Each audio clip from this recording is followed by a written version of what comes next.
Have you ever noticed how some people stay calm in situations that leave everyone else overwhelmed? A delayed flight, an unexpected argument, bad news that changes the course of the day. While emotions rise around them, they seem to remain steady, not emotionless, not indifferent, just calm. At first, it almost seems mysterious. People assume they were simply born that way, that they have less anxiety, fewer worries, or somehow experience life differently than everyone else. But psychology tells a very different story, because being calm isn't the absence of emotion, it's the way a person relates to their emotions. The people who appear the calmest often feel just as much as everyone else. Their hearts still race, their minds still wander, they still experience disappointment, fear, frustration, and uncertainty. The difference is that those emotions don't immediately take control. Somewhere between what happens to them and how they respond, there's a small space, and inside that space is where calm lives. If you've ever wished you could react less impulsively, stop overthinking every conversation, or keep your peace even when life becomes unpredictable, then understanding that space changes everything. Because calmness isn't luck, it's psychology. One of the biggest misconceptions we have is believing that calm people don't care very much.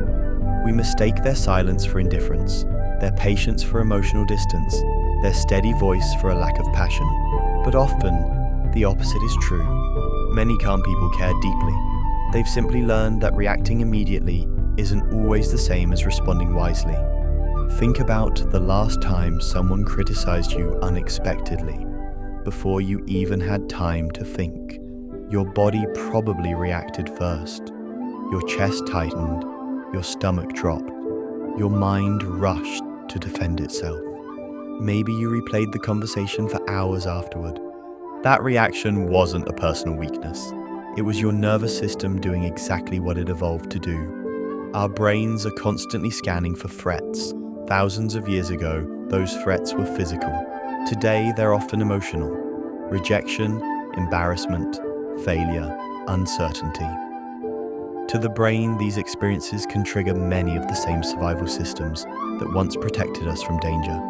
That's why a single text message can completely change your mood. Why one awkward interaction can occupy your thoughts all day. Why uncertainty feels so exhausting. Calm people aren't free from these biological responses. They've simply become better at recognizing them before acting on them. Psychologists sometimes describe this as emotional regulation. Not suppressing emotions, not pretending everything is fine, but allowing emotions to exist without immediately becoming controlled by them. And that's an important distinction, because suppression looks calm from the outside, regulation feels calm from the inside. Someone who suppresses anger may appear composed, while their thoughts become louder and louder. Someone who regulates anger notices it, understands it, and allows it to pass without letting it define their behavior. From the outside, both people might look identical. Internally, they're living completely different experiences. That's why truly calm people often appear peaceful, even when nobody is watching. Their calm isn't a performance, it's a habit. Another fascinating characteristic is how they interpret uncertainty. Most people instinctively treat uncertainty as a problem that needs solving immediately. If someone doesn't reply to a message, something must be wrong. If their boss says they want to talk tomorrow, they're probably in trouble. If plans suddenly change, the entire day feels ruined. Notice what the mind is doing. It's filling empty spaces with certainty. Unfortunately, our brains have a tendency to fill those spaces with worst-case scenarios. Psychologists call this catastrophic thinking. It's the habit of imagining the most negative outcome long before any evidence exists.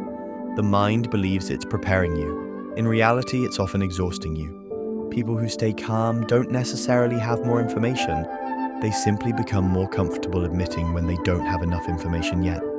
Instead of saying, "This is definitely going to end badly," their thinking sounds more like, "I don't know what's going to happen." That tiny difference changes everything, because certainty creates panic, curiosity creates patience, and patience gives reality time to reveal itself before imagination takes over.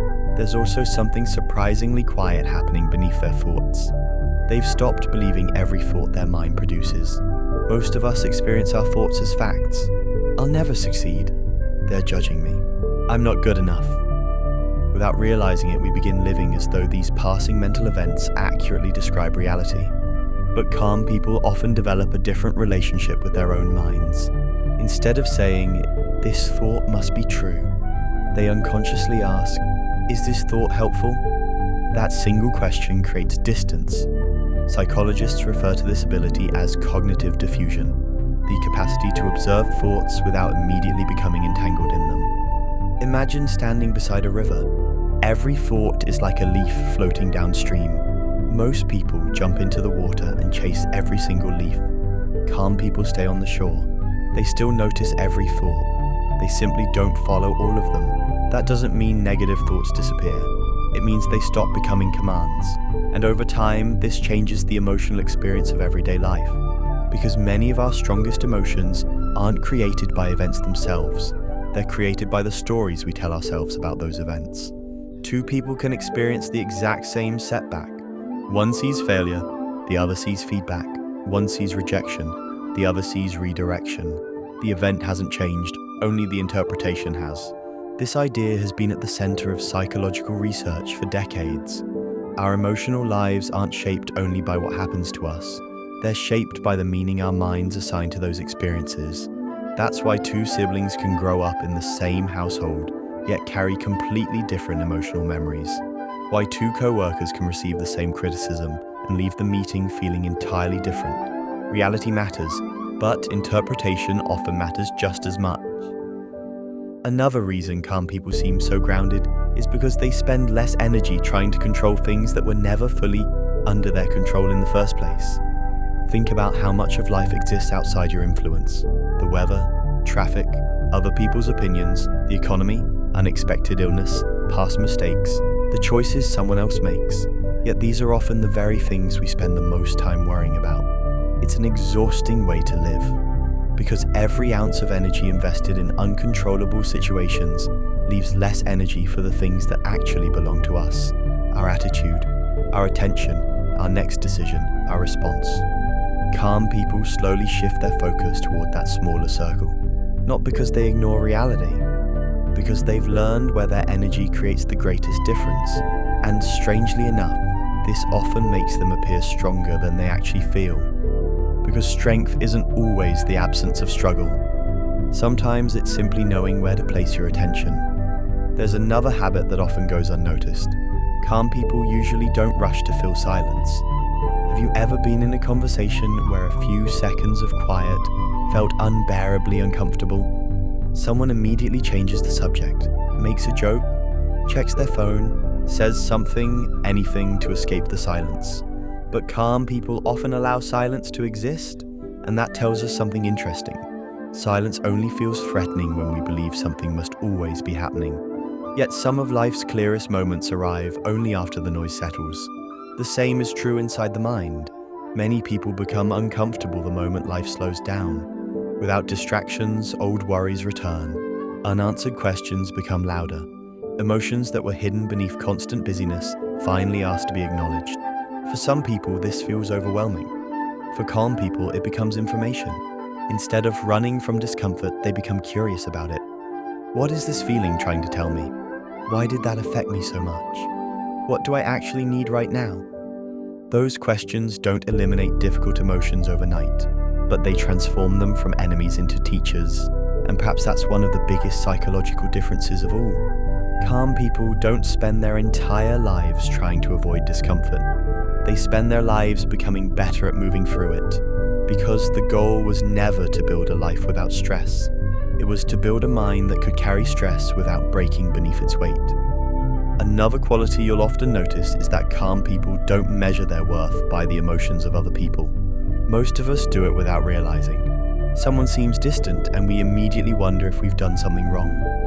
A friend doesn't respond the way we expected, and suddenly our mood begins to mirror theirs.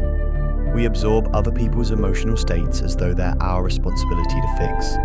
Over time, this becomes exhausting, because no matter how caring you are, you were never meant to carry every emotion that enters your life. People who remain calm understand something subtle. Empathy doesn't require emotional ownership. They can care deeply without becoming consumed. They can support someone through a difficult moment without allowing that moment to define their entire day. This isn't emotional distance, it's emotional boundaries, and boundaries are often misunderstood. Many people imagine boundaries as walls that keep others away. In reality, healthy boundaries are more like doors. They let the right things in while protecting what needs protecting. Calm people know that saying no to something doesn't automatically mean saying no to someone. They understand that constantly sacrificing their own emotional well-being eventually leaves them with very little left to give. So they protect their peace, not because they're selfish, because they've learned that peace is difficult to rebuild once it's constantly neglected.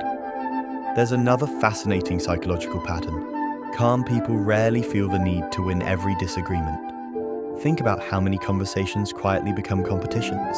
Not conversations, competitions. Who's right? Who's smarter? Who gets the last word? Who proves the other person wrong? When our identity becomes attached to being correct, every disagreement starts to feel like a threat. Suddenly, changing our mind feels like losing. Admitting uncertainty feels like weakness. Listening becomes more difficult because we're busy preparing our next response. But calm people often approach conflict differently. They aren't asking, how do I win this? They're asking, what is actually true? Those questions lead to completely different conversations. Sometimes they speak, sometimes they remain silent. Sometimes they realize the argument isn't actually about facts at all. It's about frustration, or fear, or pride. And once they recognize that, proving a point becomes far less important than preserving clarity. This is why you'll often see calm people walk away from arguments that others desperately try to continue. Not because they don't have anything to say, because they've learned that not every battle deserves their energy. There is a certain freedom that comes from no longer needing to convince everyone to see the world exactly as you do. Another reason calm people seem emotionally steady is that they recover more quickly after difficult experiences. Notice the wording: recover, not avoid. Life still disappoints them. People still let them down. They still make mistakes. The difference isn't that they never fall, it's that they don't build a permanent home where they landed. Psychologists sometimes refer to this as resilience. And resilience isn't about pretending painful things don't hurt. It's about trusting your ability to move forward after they do. Many people unknowingly add a second layer of suffering onto every difficult experience. First comes the event itself, then comes the self-judgment. I shouldn't feel this way. I always ruin everything. Why am I like this? Instead of healing, they begin criticizing themselves for being hurt. Calm people tend to interrupt this cycle. They allow themselves to experience disappointment without turning it into a permanent identity. Feeling anxious doesn't mean they're an anxious person. Making a mistake doesn't mean they're a failure. Having one difficult day doesn't mean life is falling apart. These distinctions sound small, but over months and years they completely reshape the way someone experiences life. Another habit quietly separates calm people from everyone else. They're less attached to perfection. Perfection often disguises itself as ambition. We tell ourselves we're simply trying to do our best, but underneath that desire is often something much deeper. The fear of making mistakes, the fear of disappointing others, the fear that if we're imperfect, we won't be enough. Calm people usually learn, sometimes through painful experience, that perfection is an impossible destination. No amount of planning removes uncertainty. No amount of preparation guarantees success. No amount of people-pleasing earns permanent approval. Eventually, they stop chasing flawless outcomes. They start chasing honest effort. And strangely enough, that's often when they begin performing at their best. Because anxiety shrinks when your goal changes from being perfect to simply being present. There's also something different about the way calm people experience time. Many of us live mentally somewhere other than the present. We're replaying yesterday or rehearsing tomorrow. Our bodies are here, our attention isn't. It's difficult to feel peaceful while mentally living in 10 different futures at once. Calm people continuously return themselves to what exists now, not because the future doesn't matter, because the present is the only place where influence actually exists. You can plan tomorrow, but you can only act today. You can learn from yesterday, but you can only live now. This sounds obvious until you notice how rarely most of us actually do it. Our minds drift. We predict, we compare, we regret, and little by little, we lose the only moment we were ever guaranteed. Perhaps this is why calm people often notice things everyone else misses: the warmth of sunlight through a window, the rhythm of rain against the roof, the comfort of taking a slow breath after a difficult conversation. Small moments rarely compete with loud distractions. They quietly wait to be noticed, and people who cultivate calm eventually become very good at noticing them. There's another misconception worth talking about. Many people assume calmness is a personality trait, that you're either naturally calm or naturally anxious. Psychology paints a much more hopeful picture. While temperament certainly plays a role, much of calmness is learned. It's built through thousands of ordinary moments. Choosing not to react immediately, taking one slow breath before answering, accepting uncertainty instead of fighting it, letting one thought pass without believing it, forgiving yourself for one mistake, sleeping instead of endlessly worrying, taking a walk instead of replaying an argument for the 100th time. These moments seem insignificant until years later. That's when they reveal what they were really doing. They were shaping a mind, because who we become isn't determined by one extraordinary decision. It's shaped by the ordinary decisions we repeat every day. And perhaps that's why calm people seem so effortless. What you're witnessing isn't talent. You're witnessing habits that have quietly become part of who they are. Of course, even the calmest people have moments where everything feels overwhelming. They lose patience, they become afraid, they overthink, they question themselves. The difference isn't that these moments never happen. The difference is that they don't believe those moments define them. A storm passing overhead doesn't convince the sky that it has stopped being the sky. Likewise, one difficult emotion doesn't erase years of emotional growth. Calm people remember that. They don't expect themselves to feel peaceful every minute of every day. They simply trust that peace is something they can return to, again and again. That trust changes everything. Because when you know you can find your way back to yourself, difficult emotions stop feeling permanent. They're no longer prisons, they're weather. And weather always changes. Maybe that's the biggest lesson psychology teaches us about calmness. Peace isn't created by controlling the world around you. The world has always been unpredictable. People will misunderstand you. Plans will fall apart. Unexpected challenges will arrive without asking for permission. Life has never promised certainty. What it offers instead is something quieter, the opportunity to decide who you become in the middle of uncertainty. Calm people don't possess a secret life where nothing goes wrong. They've simply stopped expecting life to be free of discomfort. Instead, they've become better companions to themselves while moving through it. And perhaps that's why being around someone truly calm feels so reassuring. It's not because they solve every problem. It's because their presence reminds you that problems don't always have to steal your peace. That reminder is surprisingly powerful, because in a world constantly encouraging faster reactions, louder opinions, and endless urgency, calm becomes something rare. Not passive, powerful. It allows you to think before speaking, to understand before judging, to breathe before reacting, to choose your next step instead of being pushed into it. And over time, those small choices begin to shape an entirely different life. A life where your emotions still exist, but no longer control every decision. A life where uncertainty still appears, but no longer feels unbearable. A life where silence feels restful instead of frightening. A life where your self-worth no longer rises and falls with every opinion, every mistake, or every difficult day. Because the psychology of calmness isn't about becoming someone who never struggles. It's about becoming someone who knows that struggle doesn't have to steal their identity. And maybe that's the real reason some people seem so peaceful. They've stopped searching for a perfectly peaceful life. Instead, they've learned how to create peace within themselves, no matter what life decides to bring next.